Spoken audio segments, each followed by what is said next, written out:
اس نے گھر سے بھاگنے کا بڑا فیصلہ کر لیا تھا۔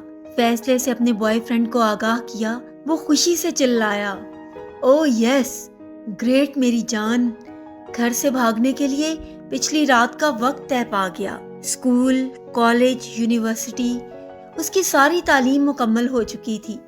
بس آخری سیمسٹر کا رزلٹ آنا باقی تھا۔ آج کل اسے کوئی کام نہیں تھا سوائے بوائے فرینڈ کے ساتھ فون پر لمبی چوڑی خوش گپیاں کرنے کے۔ یونیورسٹی میں وہ کسی کو دل دے بیٹھی تھی، محبت کر بیٹھی تھی، روگ لگا بیٹھی تھی۔ پچھلے کچھ دنوں سے اس کا بوائے فرینڈ اسے گھر سے بھاگ کر شادی پر قائل کر رہا تھا، محبت کے واسطے لمبی چوڑی دلیلیں گھڑ رہا تھا، اپیلیں کر رہا تھا۔